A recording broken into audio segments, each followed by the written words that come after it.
праваи тоҷикӣ дошта боша агар ва қонуна хуб риоя кунед. барои ба қайд гузоштан ба военкомати ноҳияи худтон муроҷиат мекунед. Салом тамошобинони канали Сомониён TJ.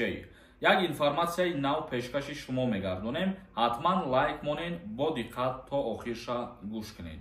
нафарҳое ки дар Федератсияи Русия қарор доред, агар шумо беҳуҷҷат мегардед ё пештар ягон штраф доштагиед, номи шумо дар реестр чорни списка меғалта.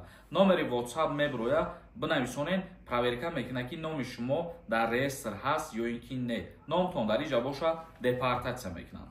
خب موضوع اساسی امروزه را شروع میکنیم. وزارت مهنت، مهاجرت و شغل اهالی با شهروندان چی گفت؟ نمایندگی وزارت مهنت، مهاجرت و شغل اهالی جمهوری تاجیکستان در فدراسیای روسیه با نشر یک اطلاعیه با شهروندان کشور خبر داده است که مسافرکشانی با شهادتنامه رانندگی ملی یا بین المللی در فدراسیای روسیه منع شده، آن را تنها با مقصد اجرای کارهای شخصی استفاده کنند.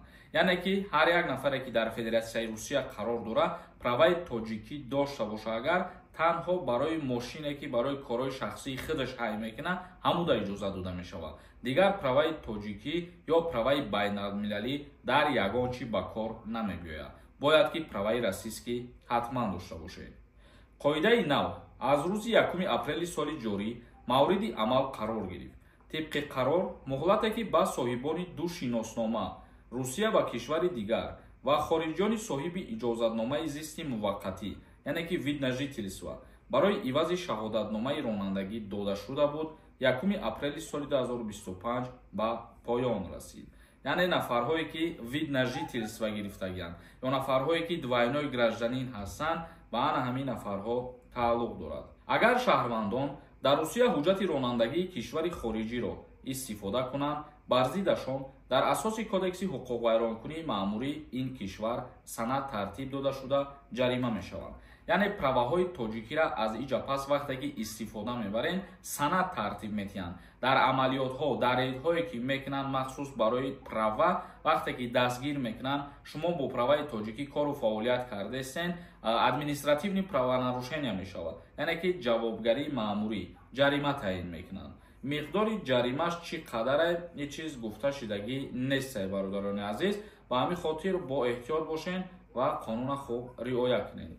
برای عوض کردن شهادتنامه رانندگی کدام حجت‌ها لازم میباشد در همین باره سوال‌ها از جانب نفرهایی که ما را تماشا میکنند با میان آمد و خدا خواهد ما کمتر اینفورماسیای پورا دسترس بکنیم که شما چی حجت‌ها جمع آوری کنین یا که شما با کجا رفته مراجعت بکنین همشه точно и ясно дар видеои оянда худованд хоста бошад ба маълумоти шумо мерасонем.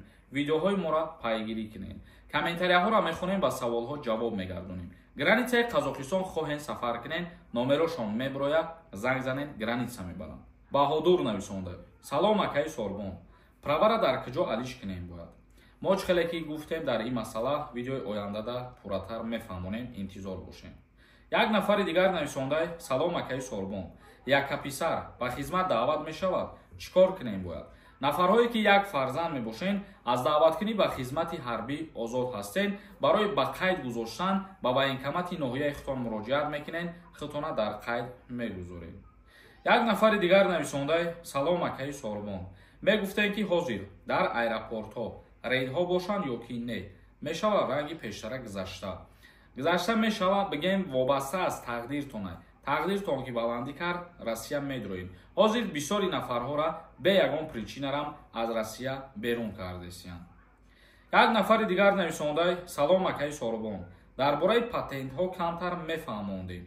мо дар бораи патент мисол дар чанд шаҳр ба кор рафтанаш ё бе патент кор кардан дар чанд шаҳри дигар видео карда будем бародари азиз. агар касе ки дидагӣ набошад дар канали дигари юристиҷ ҳастай ё ки хоҳем боз як видеои дигар мекунем, хоҳиши шумо боша агар бародаро.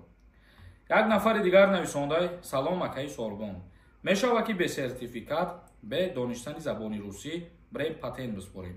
Не, ҳозир мерен дар ҷойҳое ки давлат муқаррар кардагиай имтиҳони забони русӣ меспорен ва баъд мерен бо тариқи сертификат шумо барои гирифтани патент ҳуҷҷат пешниҳод мекунед. шоев нависонда: салом акаи сорбон, даъваткунӣ ба хизмати ҳарбӣ сар шид ё ин ки не? Бале, сар шида яй рафтестай. Ҳозир то рӯзи 27 мая давом мекунад бародаро. Аз рӯзи 1 апрел сар шидак. Як нафари дигар нависондаи салом акаи Сорбон. Хизмати алтернативӣ ҳозир ҳаст ё ки не? Меган аз байн рафтестай, мегиранд шаб.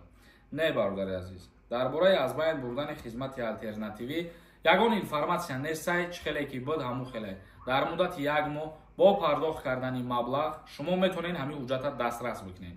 Зинда ва сарбаланд бошед. Саволҳотонро бинависонед. Худованд ҳамаи мо ва шуморо нигаҳбон бошад.